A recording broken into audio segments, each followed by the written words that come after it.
Hugo Boss. Vidéo un peu complémentaire à celle de hier, où je vais parler un petit peu d'un sujet qui commence à remonter à la surface, très lié à la biologie, puisqu'il s'agit de l'avenir de notre espèce humaine, si particulière et si compliquée. Nous sommes probablement, ou comme je le disais dans l'autre vidéo, au bord d'une grande extinction. Parce que vous pouvez le constater, surtout dans les pays dits développés occidentaux, mais pas que, ça commence à devenir quelque chose de général. Malheureusement ou heureusement, difficile à dire, la chute de la natalité. La natalité, dans la plupart des pays, même en voie de développement, gentiment, elle commence à chuter. On fait de moins en moins d'enfants. Et évidemment, il y a de plus en plus de personnes âgées qui meurent sans être remplacées par des jeunes rejetons, disons. Et puis, il y a plusieurs raisons qui expliquent ça. Déjà, voilà, il y a une blague assez courante, peut-être que tu la connais, qui dit, je crois que c'est Toto qui demande, non, c'est un couple qui demande à un médecin, mais dites-moi, pourquoi les lapins ils font autant de progéniture? Et puis t'as Toto qui arrive en plein milieu qui dit mais messieurs dames, parce qu'ils n'ont pas la télé. Et en réalité, c'est pas tout à fait faux. La première raison qui pousse les gens à faire moins d'enfants, c'est évidemment le confort matériel. C'est relativement prouvé que plus on est dans le confort matériel et moins on fait d'enfants. Il suffit de voir que les pays qui ont des grands problèmes démographiques, parce que justement ils ont trop de jeunes et puis limite ils savent plus quoi en faire, c'est plutôt, d'après ce que je connais, c'est plutôt des pays comme le Nigeria, ou bien il y a aussi eu des problèmes en Indonésie, je crois surtout à Jakarta, c'est une ville qui est surpeuplée. Et donc c'est des pays qui n'ont pas forcément un très très grand confort matériel, et donc ils font aussi beaucoup d'enfants parce que déjà, voilà, il y a moins de distractions, ça c'est une chose, mais évidemment ce n'est pas que ça. C'est aussi lié, bien entendu, aux moyens de contraception, parce que c'est clair que les moyens de contraception c'est quelque chose de récent qui n'existait pas pendant un long moment, ou bien qui était pratiqué mais qui souvent ne donnait pas des résultats très fiables. Et puis les moyens de contraception, souvent faut les acheter, et pas tout le monde peut les acheter. Ils sont pas partout disponibles non plus. Et donc voilà quoi. Les moyens de contraception, ils sont pas toujours disponibles dans tous les pays. Et donc dans certains pays, on se retrouve à avoir plein d'enfants, souvent qu'on pourrait qualifier de non désirés. Ensuite, à propos du confort, ça aussi ça change, parce que dans pas mal de pays,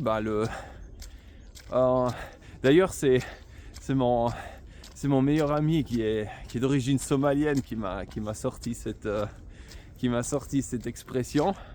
Dans pas mal de pays,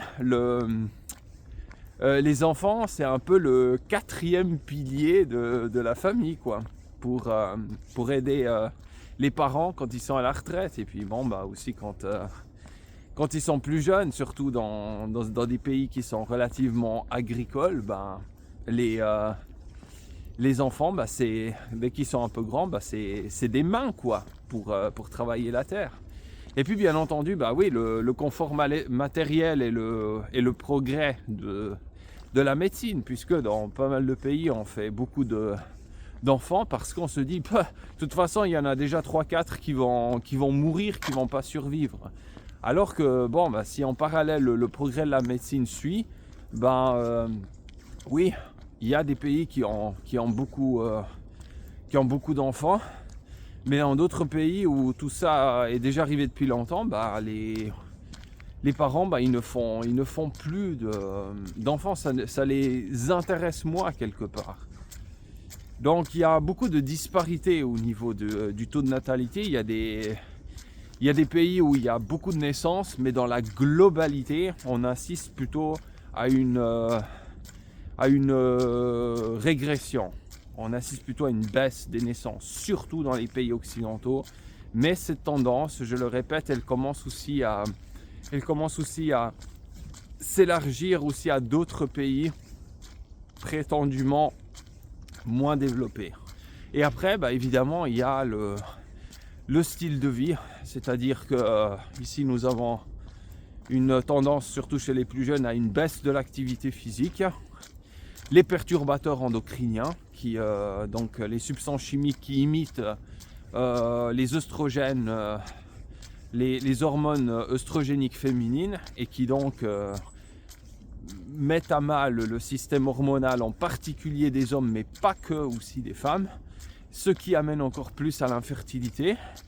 Beaucoup d'IST maintenant aussi chez les plus jeunes, qui des fois se contrôlent moins, comme la gonorrhée ou bien les chlamydia, qui peuvent causer l'infertilité aussi. Et puis ben, justement le style de vie sédentaire. Et donc voilà, tout ça mis ensemble fait que justement la natalité est en chute, que le nombre d'effectifs humains va probablement drastiquement diminuer dans quelques générations, parce que tout simplement c'est trop, je veux dire, on est enterré, on est inondé par des générations non viables sur le long terme, et on est inondé de poison, quoi, de poison chimique qui cause de plus en plus d'infertilité. Donc probablement, ça c'est un peu ma prévision, la population humaine va drastiquement chuter bientôt, parce que voilà, quoi, je veux dire, c'est pas possible qu'il n'y ait aucune conséquence avec une telle pollution environnementale, et puis aussi justement un style de vie de plus en plus sédentaire qui rend les gens apathiques, quoi. Donc voilà, ça c'est, je pense que c'est à ça que nous allons assister bientôt. Je vais reparler encore de ce sujet de façon plus approfondie dans quelques vidéos, un peu plus avec des graphes et puis des données à la main, parce que j'en avais déjà un peu parlé dans la toute première vidéo qui a suivi l'introduction. Si vous n'avez pas suivi cette vidéo, allez la voir, c'est la plus importante de cette chaîne. C'est ce qui permet de comprendre à 360 degrés tout le raisonnement qui suit. Donc allez voir cette vidéo si vous l'avez pas encore fait.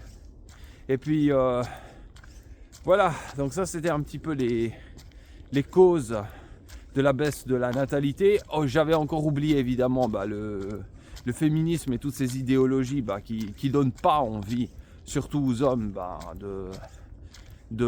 justement de fonder une famille, un couple stable et de faire des enfants. Donc voilà, c'est vraiment très multifactoriel tout ça, mais en clair, la tendance c'est une baisse de la natalité, et donc une baisse démographique pour en tout cas la moitié du siècle, voire le siècle à venir. Alors voilà, on peut dire que les paris sont encore ouverts. Est-ce que ça va changer entre temps? On verra bien. Mais ça, c'est mon pronostic en tout cas.